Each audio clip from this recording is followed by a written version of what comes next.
On the cusp of the new millennium, an eerie anxiety permeates our culture regarding the possibility of extraterrestrial life. Surveys show that 1/3 of all Americans believe in UFOs. Nearly 5 million claim they have encountered alien beings.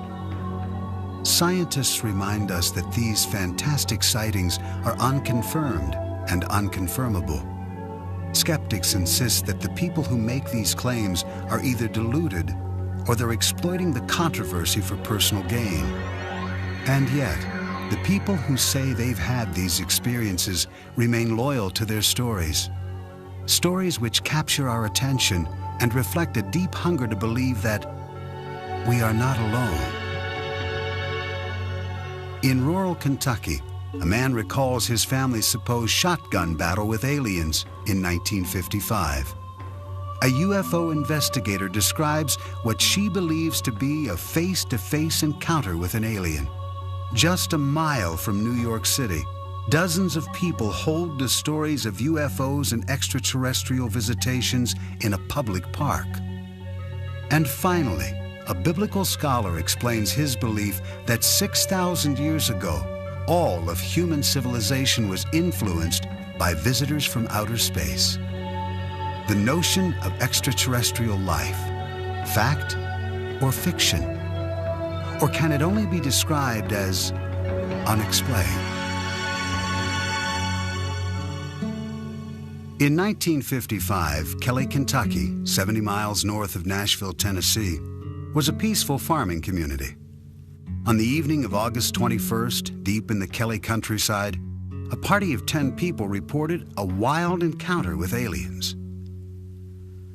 The Langfords were winding down from a family get-together filled with laughter and card playing. 12 years old at the time, Lonnie Langford says he remembers that night clearly. There was me, my brother, my sister, 2 half-brothers, their wives, and a friend and his wife. That's about it, besides my mother. And we just sat around, and talked and played cards. My half-brother's friend, Taylor, he had to go out. We didn't have no inside restrooms back then. And as he was going out the door, he looked up and he noticed this round object. It had lights all around it.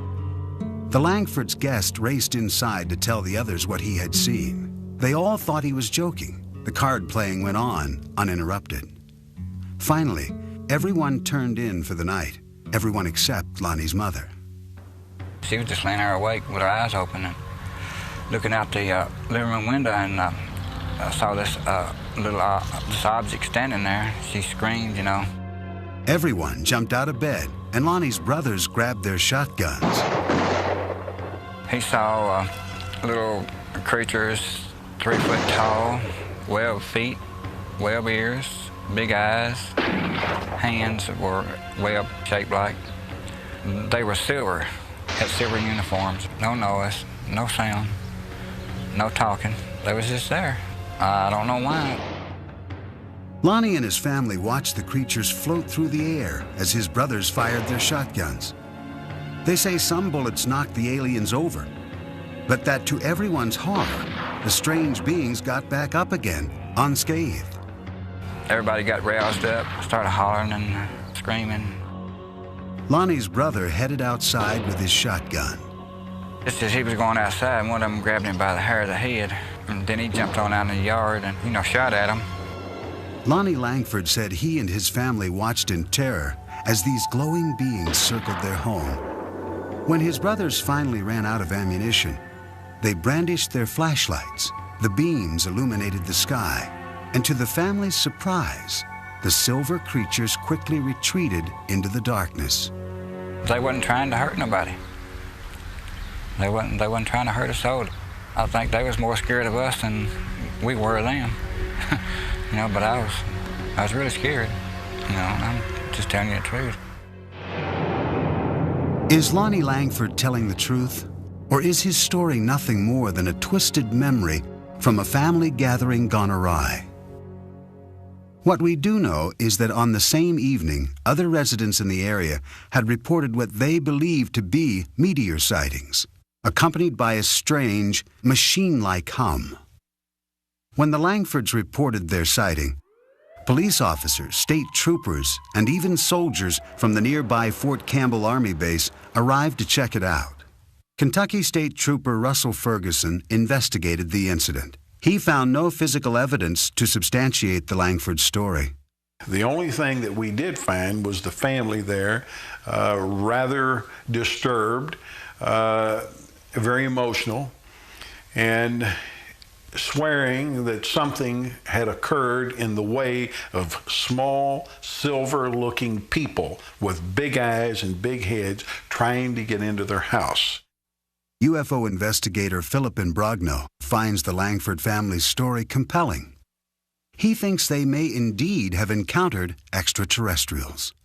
It is one of the cases that is actually very convincing, because here you have a family that really didn't care anything about UFOs, and all of a sudden they report that they had these little beings coming on their property and they fired on them and so on. And to this day, that is one of the cases that convince me that perhaps we should consider that there are extraterrestrials here from time to time that have landed on our planet and interacted with our society. During the time of the Langford sighting in the mid-50s, Americans of all walks of life were enthralled with space-age images, and a new wave of science fiction movies was coming out of Hollywood, many of which were based on the growing anxieties surrounding the Cold War. The local people were influenced by movies and books and magazine articles popular in that particular time, but keep in mind that the people of this area were fundamentally agricultural in background and Protestant in their faith, with some commitment to the fundamental side of faith. Since the Langfords claimed to be devout Christians, is it possible that they had become overzealous from a religious revival meeting that Sunday afternoon? State Trooper Russell Ferguson doesn't think so. He believes they were drunk. I didn't find anything up there except just a bunch of people running amok. They had one specific emotion, and that's from, I think, a pretty wild day. Oh, there was no alcohol there. No alcohol at all, because my mom, she was real Christian and she wasn't allowed in the house. My brothers did drink, you know, but they didn't have anything around the house. There wasn't no alcohol around the house that night. Another explanation for what took place that night involves a traveling circus which happened to be passing through town. I went to our newspaper files and found the showing of the Shrine Circus here at our fairgrounds for 3 nights, Thursday, Friday, and Saturday, prior to this activity at Kelly. It's certainly possible that monkeys were in that traveling troupe of the Shrine Circus, and it is possible that some of them could have escaped. Some people said it was monkeys from a circus. I didn't know that there was a circus at the time, and neither did my family. There ain't no silver monkeys. How can a monkey be silver? If these strange visions weren't brought on by excessive drinking or playful chimpanzees, what really happened? One author on paranormal phenomena, Greg Little, thinks there could be a scientific explanation. This part of Kentucky lies on a major fault line. Little points out that tectonic pressures in the earth can create unusual forms of electromagnetic discharge, strong enough to disorient people. These electromagnetic plasmas have this enormous, powerful electromagnetic field around them. And when a person gets close to this field, it does interact with brain biochemistry. It also produces serotonin, a substance that is biochemically identical to a hallucinogenic drug called dimethyltryptamine, which is a 30-minute LSD trip, which, gee, if you had a 30-minute LSD trip when you were asleep, what would we call that? A dream. Dreams, nightmares, few, if any, will ever be sure of exactly what happened that summer night in 1955. I have no idea why the aliens visit me. Maybe they're just passing over and something, got curious and wanted to come down. I don't have no idea. Why do you think God put all those other planets out there and all those moons and all those other suns and just left this one with life on it? All the rest of them out there is without life now. I ask you, if you were suddenly capable of going from here to Mars or the sun or whatever other planet, and you were coming to Earth with all that technology that was available to you. Now, surely to hell you wouldn't land in Kelly, Kentucky, when we've got the nation's capital and all the other big cities and what have you. No, I don't think so. One thing is certain. Lonnie Langford and his family did not go out seeking extraterrestrials that August evening, and the memory has haunted them ever since. There are areas around the world which are known as so-called UFO hotspots because of the frequency of reported sightings. Pine Bush in upstate New York is one of those places. That is what attracted UFO investigator Ellen Crystal. This is where she actively attempts to initiate contact with aliens. Having written a book on her experiences called Silent Invasion, she believes her 20 years of research, including over 1,000 photographs, offers evidence of the existence of extraterrestrial life. It really takes a certain mentality to do it in a cohesive way so that you come away with some research. I mean, there's people like me trying to collect research and successfully doing it and trying to have close encounters where you can use equipment and machinery that actually works and registers. Ellen first began searching for extraterrestrials in the countryside around Pine Bush during the early 1980s. At that time, a psychic told her that she had been cured by aliens during a severe childhood illness. She basically did a reading with me, and she said, when you were 4, you were really sick, and she said, I see the ship above a White House, and they healed you. And I said, well, I was sick. I was sick for 8 months. I thought I was 2. This psychic reading motivated Ellen to pursue her dream of meeting up with aliens. This is her story. She maintains that on August 7th, 1980, she had a close encounter which satisfied her curiosity, perhaps more fully than she had expected. My own stipulation was that I would not walk in a new field that I hadn't walked in already. So I had gone up to actually the first site, which is right up here, about half a mile, and I was standing in the field, and I was turning around, just watching some nebulous lights. I saw a huge bright light go down in the trees right across the street from me. And I wasn't sure what I wanted to do. I kind of thought they were daring me. Ellen took the challenge. She drove from field to field, contemplating her next move. Gathering up her courage, she went back to the spot where she had first seen the mysterious lights. She says that as she aimed her flashlight up into the trees, she saw something that looked like a moth. But when she moved the light down, she saw legs. Legs that appeared to run in place. But the thing ran across the clearing when it could have ducked into any bush. This was the other thing that puzzled me. It ran across the clearing, came to the edge of the clearing, stopped and stared at me. The alien in Pine Bush was about 3.5 feet tall. No discernible clothing, beige, very pale beige looking, very thin, large head, no hair, very big yellow eyes that wrapped around to the side, and the eyes were what caught in my flashlight. Ellen was bewildered by an overwhelming power, which she sensed radiating from the creature. I mean, they look, if you just look at somebody that size, you think nothing, like a child. But then you get this awesome feeling of power. And at that point, I probably decided to take off. That was probably one of the deciding factors. Frightened and exhausted, she drove to a deserted parking lot to rest and collect her thoughts. I just couldn't deal with all the emotion. I was so paralyzed with fear, and I remember my chest like going up and down. I mean, I was totally panic-stricken. I started to sweat. Ellen Crystal kept a journal of this and other experiences that she included in her book.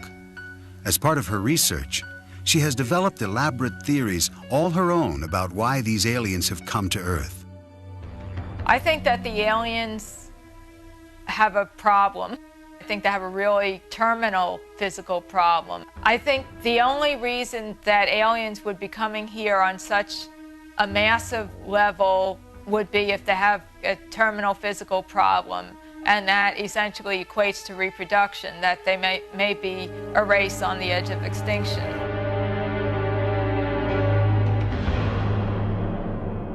Are Ellen Crystal's claims of extraterrestrial incursions into upstate New York to be believed? Or is she subscribing to a type of modern-day mythology? Professor of Sociology at Northwestern University, Bernard Beck, thinks this is the case. There are some people who are saying when the extraterrestrials come, they are so smart and so accomplished just by virtue of the fact that they got here, that they'll bring with them all sorts of things to make our lives better. They'll take care of us. And like anything that is created by ordinary people in their masses, through culture, through talking over back fences and talking over lunch and talking over a beer at a bar, it creates a culture, expectations, and a sense of the way these things are supposed to go. According to fellow UFO investigator Philip Imbrogno, Ellen's expectations are so intense that, combined with her apparent fascination with science fiction, her objectivity is severely compromised. I believe that Ellen Crystal is very sincere about what she's doing. I question some of her methods of investigation and some of her conclusions as to what she is collecting. When she looks at her evidence, she says this can be nothing else but ETs. Okay? When I look at her evidence, I say, well, you've got something here. There are a lot of unexplainable sightings, but I don't think she has enough evidence to actually put a label on it to say this is an extraterrestrial spaceship. Many of the UFO sightings in Hudson Valley occur around the Stewart International Airport near Pine Bush. Airport manager and retired air traffic controller Ken No is familiar with these claims. People can see meteors, which are pretty spectacular sights sometimes. Most of the sightings that I've heard of are in the evening, and various airplanes have different kinds of lights, different configurations of lights, and if people aren't looking at the night sky all the time, or a great deal of the time, they may find something unusual looking. Adding to the confusion, in the summer of 1988, during a rash of reported UFO sightings, a group of pilots decided to play a practical joke on the residents of the Hudson Valley. They flew in an echelon formation, or if you like, a V formation, in small light aircraft, which don't make a great deal of noise, and they looked pretty impressive. And so it was quite an impressive sight. And a number of people reported that as a UFO, which probably was the pilot's intention in the first place, to have some fun with folks. It caused quite a stir for a number of years. Ken No and other local air traffic controllers remain skeptical of Ellen Crystal's conclusions and of her UFO video research. I have seen some of her work, some of her photographs, and I think they're certainly questionable. These tapes were shot near the Stewart International Airport. Clearly looks like an airplane to me. I see flashing strobe lights as anti-collision lights, and what may be two landing lights on the wingtips of the aircraft. Again, this clearly looks to me like a slightly out of focus video of an aircraft. I think you can clearly see that this is probably a large jet aircraft. At this point on the tape, you can even hear the engines. Looks like an airplane to me. Ellen's photographs fail to hold up under any scientific scrutiny. Another problem is that her reported sightings tend to take place when she is alone. Psychology professor Hubert Dolezal says that when Ellen's psychic told her that aliens had cured her during a childhood illness, it may have caused these delusional sightings. I'm sure people talked. The family probably mourned, cried. She was probably told she might die, or chances are she perceived that and picked up on it. And then she's told that someone out of the ordinary, someone out of the medical community is responsible for her healing. Perhaps the most important event in her life. She has life. Psychologically, I liken this with someone who finds out somewhat late in life that he or she was adopted. and the terrific human need to make contact. Many UFO sightings are easily explained. Yet when more than one person claims to see the same object at the same time from different vantage points, the reports become harder to dismiss. Hudson County, New Jersey, the town of North Bergen, a middle-class suburb across the river from New York City. Its residents are hard-working, educated professionals who tend to be realists. This is also a place where there have been persistent claims of alien and UFO sightings. George Obarski owned a Manhattan liquor store and drove the same route back to his home in North Bergen, New Jersey, every night for decades. At 3 a.m. on the morning of January 12, 1975, as he was driving through the local park, his radio reception suddenly became distorted. He related the subsequent events to UFO investigator Bud Hopkins, who recorded his story with a portable tape recorder. Well, I would say that that thing was 30 feet across. It was a big thing. Yeah. And it seemed to be, I would say, maybe 6 feet high. You know, like a pancake. It was blown up and like a pancake. Right. And the thing landed right ahead of me. He described small figures who got out. He said they looked like kids in snowsuits. And they were each one carrying a kind of a squarish receptacle and a long spoon-like shovel. They dug soil samples extremely quickly, spooning up the dirt, put it in the little satchels, and got back in the craft. He said they moved incredibly fast, like kids coming down a fire escape. And the thing took off. He was absolutely terrified, stunned. He didn't know what he was seeing. Even after George Obarski made it home, he was still shaken, terrorized by what he had encountered. I was scared to death. Yeah. You know, I was sweating, and I immediately made some tea. Boy, after that, I turned on this radio and I took 2 aspirins. You know, I was scared. Right. Oh, man, this either I'm going crazy or there's something awful wrong with me. George Obarski died in 1990. His son, Frank, remembers his father's story well. What he described was a big saucer-like object, which for want of any better explanation you'd have to call a UFO, unidentified flying object, that came down, was sort of disc-like on the bottom, had very strange lighting, sort of glowed. The clincher was, after it landed, my father described himself as being basically frozen, almost in fear. And this is a guy who'd been robbed a lot in the liquor store in New York and knew what fear was like and had coped with it a lot. But he said he was genuinely frightened of this thing. Bud Hopkins tried to corroborate George Obarski's story with other witnesses, including a doorman who worked at the Stonehenge apartment building across the street from the park. I realized it was a big apartment building there, so I spent weeks trying to locate the doorman. I called him, and I remember the adrenaline rushing when this man said, "I will never forget it. This flying saucer came down and landed in the park," and I watched the thing come down. Then he started describing what it looked like, and it was an identical description to George.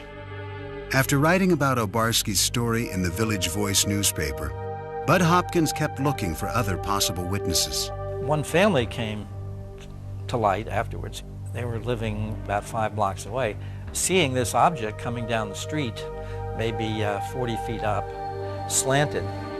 And they described it as if it was looking in their windows. And even though the woman in the family was ill, she ran outside in her nightgown, bare feet, and the father and the children ran out, and they followed this thing down the street. A North Bergen school teacher, Ann Karlovich, says she listened skeptically as her daughters described the telltale evidence in the park on the day after the alleged incident. Back in 1975, we had heard about this incident that there was a flying saucer in the park. So my daughter and her friends went down to the park to see what was going on, and they all kept running back saying they saw rings and burn marks in the grass in the field down near the softball field. And they told me the whole story about broken windows, that the Stonehenge had a large glass facade and it was broken by a beam of light that hit it. The kids were awfully excited about it. Frank Obarski also went to the site with his father. He knew him as a practical man, so it was difficult for him to understand why his dad held to such a seemingly irrational story. He didn't show much interest in things that couldn't be proved or disproved, or that didn't apply to everyday life. And this was one of those categories that he felt didn't apply to everyday life. So I had a lot of trouble reconciling my knowledge of my father with this story he was telling me. He said, you know, I've lived a long life as honorably and truthfully as I was able to. And he said, a man doesn't do that for over 70 years and then throw it all away by making up some foolishness. Since the alleged sighting made famous by George Obarski in 1975, residents of North Bergen, New Jersey have reported seeing dozens of UFOs on a number of different occasions. In the early evening of July 6, 1986, Wall Street investor Ron Lee and artist Nanetta Nappy were enjoying the sunset on Hurt Terrace in the Stonehenge apartment complex.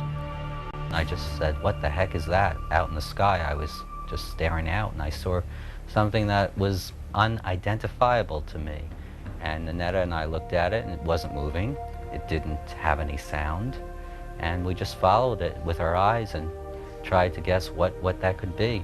Had it had a motor sound to it, I would not have been suspicious, but the fact that it was so silent and large, it was a large-shaped object, it drew my attention even further. I might have just ignored it. It was oval, and it had three sets of lights underneath it. And it just kept stationary in the sky for 5-10 minutes, and then at some point, it just took off and went south in a fashion without gaining momentum, but just going straight off with accelerated speed beyond what I was used to seeing. And shortly after that, very shortly, we heard noise and then saw military aircraft following it. The next day, sightings of this UFO were reported in the press. Nanetta was not one of the people who had called the local officials. Now, you don't want to talk about things that people could think that you're a little strange thinking about it. I was in denial about it because I didn't want to accept or believe that this thing did not have a rational reason behind it. 2 years later, in the same area of New Jersey, disc jockey Dave D'Elia claims he witnessed an unidentified flying object on St. Patrick's Day in 1988 over North Hudson Park. D'Elia says he was driving home when he noticed something in the sky. He pulled over. As I'm standing there, it's getting closer and closer, no noise at all, but the lights that made up the triangle were white, the diamond were white and green. D'Elia returned to his car and followed the UFO down the parkway for several miles, noting the shape of the craft. The shape of the UFO was a diamond shape like this. Where my thumbs are was basically the part that was coming toward me. That's how it was flying. In 1993, 5 years after D'Elia's reported 1988 sighting, another North Bergen resident, Ann Karlovich, who had been skeptical of the earlier Obarski sighting, claims she too was an eyewitness to an unidentified flying object. I saw this very kind of a elliptical shaped large light shining, and I looked at it and I said, gee, wow, what is that? And it seemed to be moving very slowly, but I wasn't sure. And then as I turned my car around, it was gone. So I came into the house, and my son-in-law and daughter were here. And I said to Joe, my son-in-law, I said, wow, did I see something strange on Boulevard East? And he said, I saw it too. It had a sort of eerie glow. It looked metallic and was very well lit, like with a fluorescent, bright flood kind of light. As I recall it to be a blimp-like object, like an elongated, like an ellipse, elliptical sphere, if you will. Joe Bass remembers reading the next day in the local newspaper that all the blimps in the area had been grounded due to foggy weather. I know what it wasn't. I know that it wasn't some sort of lights on the clouds or a meteor or anything like that. I suspect it was either some kind of government aircraft, some Air Force kind of aircraft that they don't let on that they have aircraft of this type. It wasn't a plane, it wasn't a helicopter, it was like a blimp type object. It is quite clear that people in this area believe they are seeing UFOs. But are they alien spacecraft? Since World War II, reports of UFO sightings have grown to merit a system of classification, a way to categorize people's claims.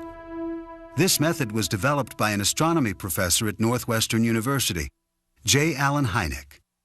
It was he who coined the phrase close encounter of the third kind to describe human contact with an alien. Philip Imbrogno collaborated with Hynek on his final book in 1987.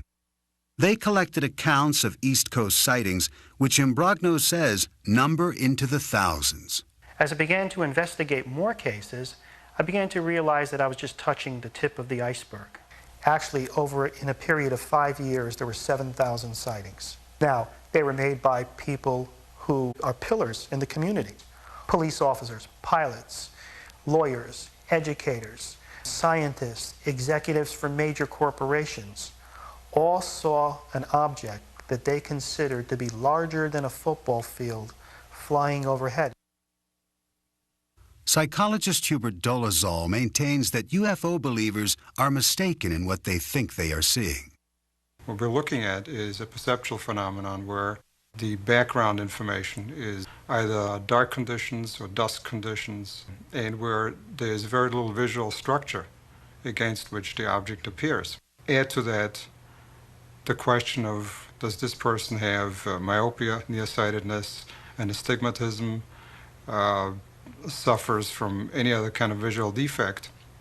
And now you're looking at the question of not only unidentified moving objects, but unidentified stationary objects. I know what I saw. That's the only thing I can say. I know I saw something that didn't look like anything else I had seen before. Syndicated columnist Sally Deering grew up in the North Bergen area. She's heard dozens of the local UFO stories, and she thinks any belief in aliens and UFOs is ridiculous. They jump to UFO. And I think they jump to that too quickly. There's a lot of ways you could explain a lot of these things that we see. And I think that people just want to believe, they'll go from A to alien before they'll go to A to B. And I remember back in the early 70s how we would read books, Robert Heinlein's Stranger in a Strange Land, Kurt Vonnegut's books, and we would accept science fiction as some kind of metaphor for what we were living in at the time. This sort of feeling of being outcast in a society. Are alienated people confusing science fiction with reality? According to Professor Dolezal, those who claim to see aliens and UFOs may be experiencing a psychological need to be a part of a trend, something bigger than themselves, thus latching on to observations which have little or no supporting evidence. What I do believe is going on, it's the proverbial bandwagon effect, that it's popular to be included and to be part of this. It is becoming more and more accepted. The onus of you're nuts, or there's something wrong with your brain, or you're a liar has been vastly decreased. I think people are more open to the possibility. I believe every human being wants to be part of something that is special, that is important, that is exciting. Certainly with the advent of human beings becoming more sophisticated in terms of space travel, our own yearnings to be in space and to populate other planets, I think all of that has fueled, and reasonably so, this entire belief system and movement. Although skeptics like Professor Dolezal give compelling reasons why people think they see things which are not really there, believers remain irritated by the general skepticism they encounter. Franco Barsky is still perplexed by his father's alleged experience. It really bothered him that people thought he was lying about this. And that's the thing that I find the most compelling about this whole story, and the thing that I have the most trouble with. I suppose it is frightening because it's the unknown. Things that are not really part of the known are frightening. It just came and went, and I could be wrong, but I think that was really a once-in-a-lifetime event where I saw something that's unexplained. Approximately 6,000 years ago, in southern Mesopotamia, a people known as the Sumerians developed an advanced society. As with the ancient Egyptians, many aspects of Sumerian culture remain cloaked in mystery. Zecharia Sitchin is a biblical scholar and expert on ancient civilizations. He believes that extraterrestrials called the Anunnaki visited this planet and influenced the Sumerian culture, a culture which attained heights that have not been matched until modern times. They had incredible knowledge of the heavens, of astronomy, of mathematics. They had high-rise buildings. They were the first to introduce the wheel. They had art, they had music, they had dance, they had laws, they had courts, they had judges, they had kings. Everything that we consider essential to a high civilization appeared there almost overnight 6,000 years ago. Sitchin bases his beliefs about the extraterrestrial influence on the Sumerian myths, which were written on ancient tablets. He contends that these myths describe actual experiences with the extraterrestrials known as the Anunnaki. The following text describes an assignment given to the ancient astronauts. Some were told to orbit and guard the Earth, while others were sent down to settle. Assigned to Anu to heed his instructions, 300 in the heavens he stationed as a guard, the ways of earth to define from the heaven and on earth. 600 he made reside. After he all their instructions had ordered to the Anunnaki of heaven and of earth, he allotted their assignments. I surmise from those various texts, they were losing their atmosphere on their planet, whether because of natural causes or ecological developments. According to Sitchin, these texts describe the Anunnaki coming to Earth to acquire gold particles, which they would use to shield their atmosphere. The myths also offer information about law, astronomy, and the cosmos. In these texts, our solar system consists of not 9 planets as we know it, but of 12, with the Anunnaki coming from the 12th planet called Nibiru. This mysterious planet comes close to the Earth's orbit every 3,600 years. The evidence from those ancient texts, from those ancient depictions, leaves no doubt in my mind that others from another planet were involved not only in our creation by jumping the gun on evolution, the way the Bible states it, but they were involved in giving us civilization for many millennia thereafter. Did the Sumerians evolve differently from the rest of humanity? Nearly all scholars on Sumerian culture dismiss Sitchin's hypothesis, including Professor Miguel Seville of the University of Chicago.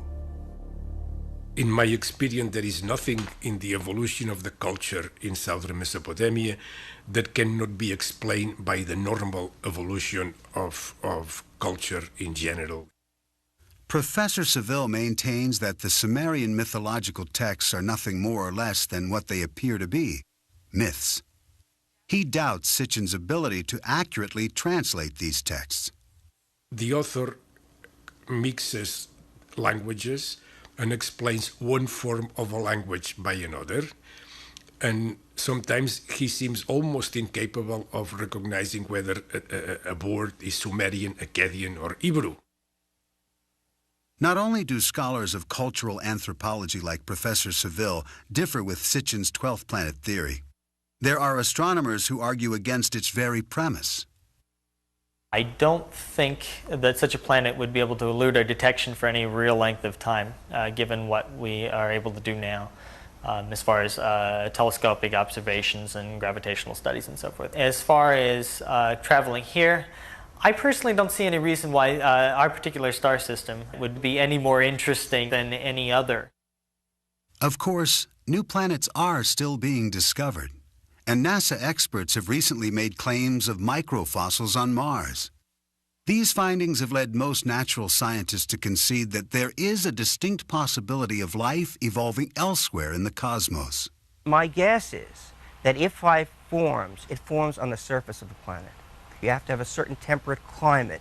You have to have water on the surface or water just below the surface. It's possible that some of these precursors for life, the organic molecules, get seeded onto primitive Earth, say through comets. We know that comets have a lot of organic chemistry going on them. Many astronomers and astrophysicists agree with Professor Novick. And yet if there is advanced life elsewhere in the heavens, even in possession of sophisticated technology, the distances involved in navigating the stars are simply too vast. Maybe there are 10 advanced civilizations in our galaxy, maybe. But if there are, and this is really far-fetched, if there are, they are so far away from us that there is no chance. They are hundreds of thousands of light years away. There is no chance, zero, that we will ever be visited. The best way to describe the distance to the stars, the distances are actually quite vast. The distance from here to the galactic center, we're just talking roughly 30,000 or so light years, I believe. There are those that maintain that the current surge in extraterrestrial sightings is best explained as a substitute for traditional religion. If you take an adherence to a divine being, a god, what a religious belief one may want to adhere to, in the absence of such a religious belief, I think there, or as a supplement perhaps, there may be a need to say there is something more sophisticated, wiser, more technologically advanced. And it seems to me that this is a reasonable supplement to say as a substitute for religious beliefs per se. Our needs are so great emotionally for some kind of religious center, and our fears, our paranoid fears are so great that it's extremely difficult to look at this objectively, and yet that's what we must do. Every era has had its extraterrestrials, except we now have a language that allows them to be extraterrestrial beings, instead of previous eras when they were just strange beings. If all the skeptical scientists in the world would put their heads together just for 1 year and do an in-depth study of this phenomena to find out whether or not UFOs are extraterrestrial in nature, maybe we could come up with some answers instead of being criticized all the time as to whether or not this is a true science. Somehow we as scientists have failed in explaining to people that there are things about the universe that we really do understand. We don't know everything, but we know a lot. And there are things that we can just rule out. And people just don't buy this. And I find that very sad, that the culture of modern science has not really sunk in the culture of our nation. Bud Hopkins believes that if modern science would not completely rule out UFO claims, if they would just investigate a fraction of these sightings, they would indeed reach a larger audience. What I like to say is that an extraordinary phenomenon, which this undeniably is, no matter what your point of view is about it, an extraordinary phenomenon demands an extraordinary investigation. The way science works is that if there were something out there that was credible, if there was real good evidence and things could be followed up and said, yes, in fact, I see what you're talking about, people would love that. If there was anything to it, it would be embraced by the scientific community. Though skeptics will insist that all the thousands of claims of alien sightings do not add up to a single scientific confirmation, people will go on reporting them, asserting with equal fervor that what they saw was real. But without physical evidence, we are left only with assumptions. Some choose to believe in the existence of extraterrestrial life, rather than tolerate the uncertainty of the unexplained.